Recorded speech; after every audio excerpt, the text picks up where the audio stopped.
नमस्कार, मैं हूं प्रियांशु मिश्रा और आप देख रहे हैं आई इंडिया। उत्तर प्रदेश के ग्रामीण अंचलों में लोकतंत्र के सबसे निचले पायदान पर होने वाले त्रिस्तरीय पंचायत चुनाव की आहट मात्र से ही सियासी फिजाओं में तपिश महसूस की जाने लगी है। जहां एक तरफ गांवों की चौपालों से लेकर इंटरनेट मीडिया के डिजिटल गलियारों तक संभावित उम्मीदवारों और वर्तमान प्रधानों के बीच शहमात का खेल शुरू हो चुका है, वहीं दूसरी तरफ कानून व्यवस्था को चाक चौबंद रखने के लिए पुलिस महकमे ने अपराधियों की नकेल कसने की एक अभूतपूर्व और आक्रामक रणनीति तैयार कर ली है। चुनावी बिगुल बजने से पहले ही विकास कार्यों का हिसाब किताब मांगने का दौर चल पड़ा है। सोशल मीडिया अब केवल संवाद का जरिया नहीं बल्कि एक ऐसी जन अदालत बन चुका है जहां ग्राम प्रधानों के 5 साल के कार्यकाल को भ्रष्टाचार और विकास के तराजू पर तौला जा रहा है, जिससे कई गांवों में पुरानी रंजिशों की आग फिर से भड़क उठी है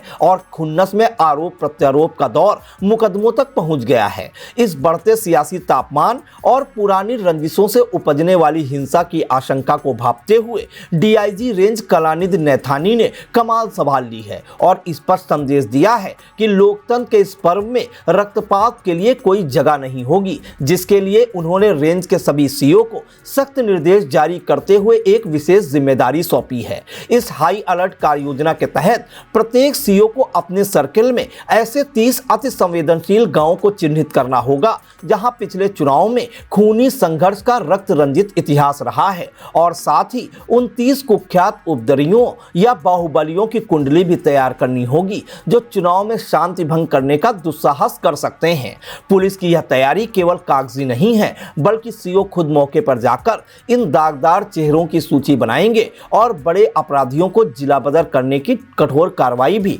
अमल में लाई जाएगी। चूंकि त्रिस्तरीय पंचायत चुनाव जिसमें ग्राम प्रधान, क्षेत्र पंचायत सदस्य और जिला पंचायत सदस्यों का चयन होना है, वर्ष 2027 के उत्तर प्रदेश विधानसभा चुनावों का लिटमस टेस्ट और सेमीफाइनल माना जा रहा है। इसलिए राजनीतिक दलों के एजेंडे में यह चुनाव सर्वोपरि है और वे इसे अपनी प्रतिष्ठा का प्रश्न मानकर जमीनी स्तर पर पूरी ताकत भी झोंक रहे हैं। ऐसे संवेदनशील माहौल में पुलिस प्रशासन ने कमर कस ली है कि वे पिछले 5 चुनावों में विवादित रहे लोगों के रिकॉर्ड खंगाल कर उन पर बात जैसी नजर रखेंगे और बाहुबल के दम पर चुनाव प्रभावित करने वाले तत्वों को किसी भी कीमत पर बख्शा नहीं जाएगा, ताकि गांव की नई सरकार चुनने की प्रक्रिया पूर्णतः भयमुक्त और निष्पक्ष माहौल में संपन्न हो सके। 2027 के विधानसभा चुनाव की सेमीफाइनल मानी जा रही यह पंचायत जंग महज सियासी वर्चस्व की लड़ाई नहीं बल्कि प्रशासन के इकबाल और लोकतंत्र की शुचिता की भी परीक्षा है।